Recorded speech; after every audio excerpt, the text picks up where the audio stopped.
Hello दोस्तों, आपके अपने YouTube channel study experts classes में आप सभी का स्वागत है। दोस्तों, आज आपके लिए लेकर आए हैं हम आज के जो डेट में एग्जाम हुआ था एनटीपीसी का। तो शिफ्ट 1 का जो जितने भी क्वेश्चन आए थे उसने हमने आपका वीडियो बना के डाल दिया है। ये शिफ्ट 2 का एग्जाम का जो क्वेश्चन था वो एक एक करके देखेंगे हम सभी क्वेश्चन को। तो जिन्होंने हमारा चैनल सब्सक्राइब नहीं किया आप प्लीज हमारे चैनल को सब्सक्राइब कर लें और बेल आइकन की घंटी जरूर प्रेस करें ताकि आने वाले वीडियो की नोटिफिकेशन सबसे पहले आपको मिले। तो चलिए शुरू करते हैं एक एक करके सभी क्वेश्चन। ये तो पहला जो क्वेश्चन था हमारा वह आया था कि ओईसीडी का मुख्यालय कहाँ है। तो ओईसीडी का जो मुख्यालय है वो पेरिस में है और पेरिस कहाँ है, फ्रांस में। ध्यान रखिएगा दोस्तों, पेरिस कहाँ है, फ्रांस में। तो अगला पूछा जा सकता है कि ओईसीडी का मुख्यालय कहाँ है, तो पेरिस है। ये तो आज के क्वेश्चन में पूछा गया है। कल के डेट में हो सकता है कि ये पूछे कि पेरिस किसके अंतर्गत आता है, तो फ्रांस। अगला क्वेश्चन है राष्ट्रमंडल खेलों 2022 का आयोजन कहाँ किया गया। तो राष्ट्रमंडल जो खेल है 2022 का आयोजन वो बर्मिंघम में किया गया है। अगला क्वेश्चन है रिपब्लिक पुस्तक के लेखक कौन है। तो रिपब्लिक जो पुस्तक है वो प्लेटो नाम का एक व्यक्ति था, उसने ये रिपब्लिक पुस्तक लिखा है। अगला जो क्वेश्चन आया है वह है भारत में किस राज्य का गठन 2014 में हुआ। तो देखिए जो यहाँ मैं लिख दिया हूँ ये में होगा। भारत में किस राज्य का गठन 2014 में जो गठन हुआ था वो तेलंगाना राज्य का गठन हुआ था। ये किस राज्य से अलग हुआ था, तो ये आंध्र प्रदेश राज्य से अलग हुआ था। ध्यान रखिएगा कि आंध्र प्रदेश राज्य से अलग हुआ था। क्वेश्चन जो आया था वेनगंगा नदी किसकी सहायक नदी है। तो वेनगंगा जो नदी है वो गोदावरी नदी की सहायक नदी है। अगला जो क्वेश्चन था रॉक गार्डन कहाँ स्थित है। तो रॉक गार्डन जो है चंडीगढ़ में स्थित है। यहाँ क्या है रॉक गार्डन, इसका नाम ही रॉक गार्डन इसलिए रखा गया क्योंकि यहाँ पूरे रॉक से बनाया गया। जितने भी वहाँ पे कुछ भी चीजें हैं वो सभी चीजें रॉक से बनाया गया है। अगला है व्हाइट हिल कहाँ स्थित है। तो व्हाइट हिल जो है वो न्यूजीलैंड में स्थित है। यहाँ क्या पूरा बर्फ बर्फ की तरह पूरा सफेद दिखता हुआ नजर आता है, इसीलिए इसका नाम व्हाइट हिल रखा गया है। तो ये न्यूजीलैंड में स्थित है। अगला है जीएसटी भारत देश के किस राज्य में सबसे पहले लागू हुआ था। तो जीएसटी जो है वो भारत देश के किस राज्य में सबसे पहले लागू हुआ था, तो असम राज्य में लागू हुआ था।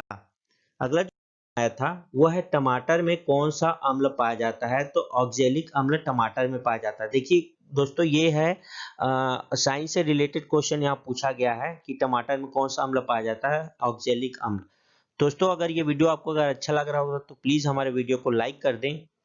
चलिए अगले क्वेश्चन की ओर बढ़ते हैं। पीएच वैल्यू क्या होता है, मतलब पीएच वैल्यू की खोज किसने की थी। तो पीएच वैल्यू की जो खोज की थी वो सोरेनसन ने की थी। अगला है हरियाणा के हरिकेन के नाम से किन्हें जाना जाता है। हरियाणा में जो हरिकेन है, हरिकेन की किस किस नाम से जाना जाता है, तो कपिल देव को हरिकेन के नाम से जाना जाता है। अगला जो क्वेश्चन आया था वो था दिल्ली का प्रथम सुल्तान कौन था। तो दिल्ली का जो प्रथम सुल्तान था वो कुतुबुद्दीन ऐबक था। क्वेश्चन है कावेरी जल विवाद।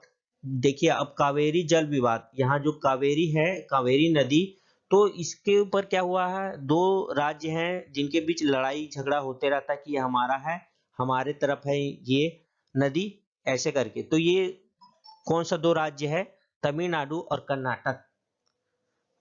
अगला क्वेश्चन है 26 जनवरी 2020 में मुख्य अतिथि कौन थे। तो देखिए जो 26 जनवरी था 2020 का वो मुख्य अतिथि कौन था, जैल बाल्सनोरो थे। ये मुख्य अतिथि थे, हमारे भारत में आए हुए थे। अगला जो क्वेश्चन है कोलेरू झील कहाँ स्थित है। तो कोलेरू झील जो है आंध्र प्रदेश में स्थित है। अगले क्वेश्चन की ओर बढ़ते हैं शांति स्वरूप भटनागर पुरस्कार किस क्षेत्र में दिया जाता है। तो देखिए शांति स्वरूप भटनागर पुरस्कार ये शांति के क्षेत्र में दिया जाता है, तो ये विज्ञान के क्षेत्र में दिया जाता है। ध्यान रखिएगा विज्ञान के क्षेत्र में दिया जाता है। अगला जो क्वेश्चन है अकबर का मकबरा कहाँ स्थित है। तो अकबर का मकबरा आगरा में स्थित है। ये तो सभी जानते होंगे आप कि अकबर का मकबरा कहाँ है, आगरा में, क्योंकि आगरा इतना फेमस है कि सभी जानते होंगे इसका आंसर। अगला है वेस्टर्न घाट की सबसे ऊंची पहाड़ी का नाम क्या है? तो वेस्टर्न घाट में जो सबसे ऊंची पहाड़ी है वो अनाईमुड़ी है। ध्यान रखिएगा, अनाईमुड़ी। अगला जो क्वेश्चन आया था, प्रणब मुखर्जी भारत के कौन से नंबर के राष्ट्रपति थे? तो ये 13वें नंबर के राष्ट्रपति थे।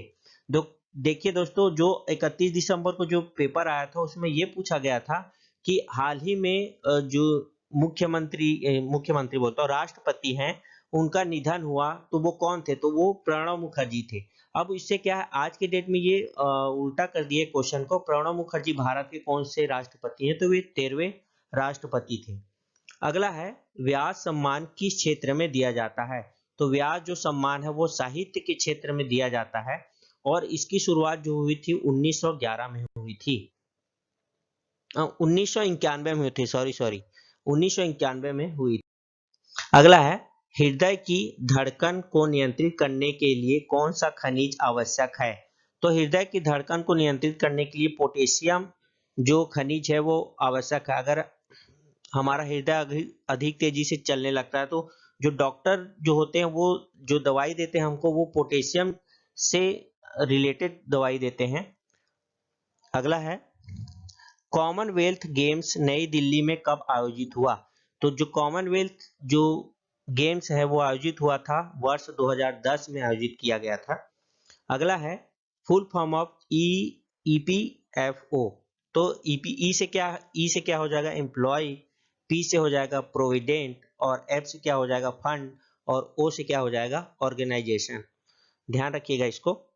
अगला है, डब्ल्यू के आविष्कारक कौन है? तो डब्ल्यू के आविष्कारक टिम बर्नर्स ली आविष्कारक हैं इसके, जिससे हमारे वेबसाइट वगैरह सभी चीजें जो चलती हैं ये डब्ल्यू से ही चलती है।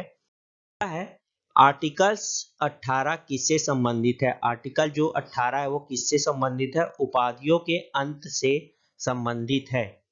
अगला जो क्वेश्चन आया था, वर्तमान में असम के राज्यपाल कौन है? तो असम के राज्यपाल जो हैं जगदीश मुखी जी हैं अभी वर्तमान में। अगला है, अमेरिका की सबसे लंबी नदी कौन सी है? तो अमेरिका की सबसे लंबी नदी का नाम है मिसिसिपी, मिसौरी। अजीब सा नाम है थोड़ा सा, लेकिन आपको याद रखना पड़ेगा। हो सकता है आने वाले एनटीपीसी के एग्जाम में फिर से ये क्वेश्चन रिपीट हो जाए, क्योंकि अभी जितने भी एग्जाम हुए हैं उसमें कई क्वेश्चन ऐसे हैं कि रिपीटेड हो रहे हैं। तो अमेरिका की सबसे लंबी नदी है मिसिसिपी, मिसौरी। अगला है, सुगौली की संधि किनके मध्य हुई थी? तो सुगौली की जो संधि है वो अंग्रेज और नेपाल के मध्य हुई थी। देखिए, अंग्रेज थे और जो नेपाल देश है उनके बीच में हुआ था ये सुगौली का संधि। अगर प्लास्टिक को बनाने में किसका इस्तेमाल किया जाता? तो एथिलीन का इस्तेमाल किया जाता प्लास्टिक को बनाने के लिए। फिर क्वेश्चन आया था, दक्षिण अफ्रीका के प्रशासनिक राजधानी क्या है? तो प्रिटोरिया जो है वो दक्षिण अफ्रीका की प्रशासनिक राजधानी है। अगला है, दाजिगम नेशनल पार्क कहाँ है? तो दाजिगम नेशनल पार्क जम्मू कश्मीर में है।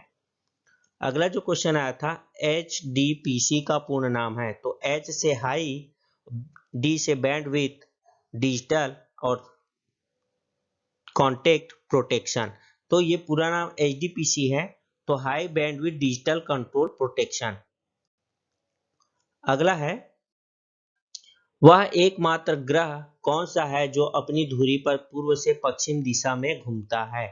तो वो है शुक्र।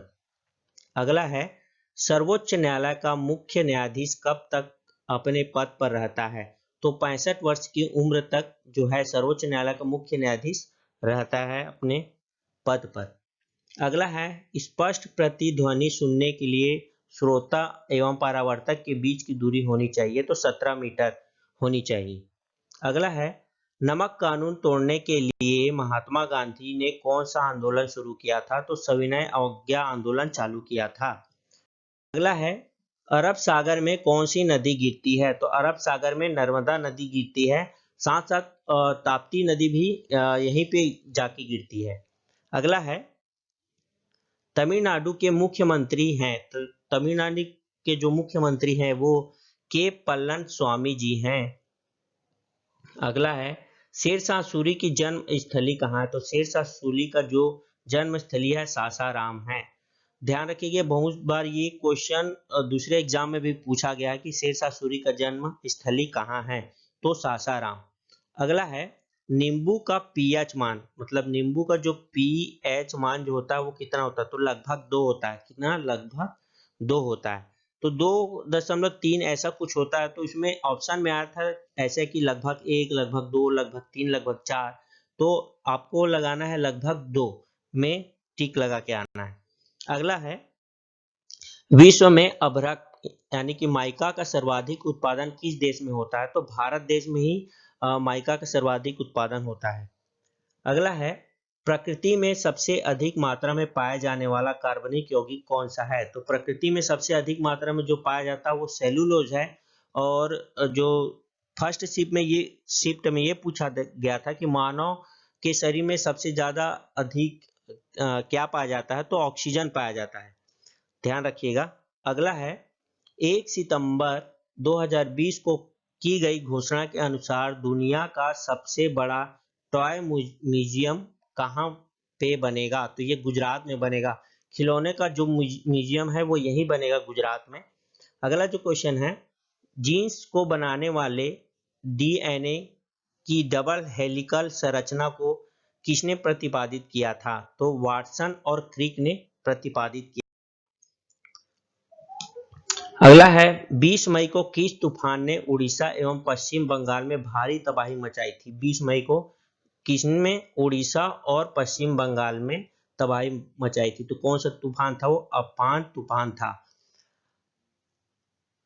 अगला जो क्वेश्चन है 6 मार्च 2020 को नमस्ते ओरछा महोत्सव, ये बहुत इंपॉर्टेंट है। नमस्ते ओरछा महोत्सव हो सकता है अगले एग्जाम में पूछ दिया जाए, कहाँ आयोजित किया गया, तो ये मध्य प्रदेश में आयोजित किया गया है। उत्तरी ध्रुव को दक्षिणी ध्रुव से मिलाने वाली काल्पनिक रेखा क्या कहलाती है, तो देखिए उत्तरी ध्रुव और दक्षिणी ध्रुव को जो मिलाने वाली काल्पनिक रेखा वो देशांतर रेखा कहलाती है। दोस्तों हमारे वीडियो अगर अच्छा लग रहा होगा तो लाइक कर दें और सब्सक्राइब करना ना भूलें। तो दोस्तों आज इतना ही। धन्यवाद हमारे वीडियो को देखने के लिए। हमारे चैनल से जुड़े रहने के लिए आप हमें सब्सक्राइब कर सकते हैं, लाइक कर सकते हैं और इस वीडियो को ज़्यादा से ज़्यादा शेयर करें और हमें कमेंट करके नीचे ज़रूर बताएं कि ये वीडियो आपको कैसा लगा।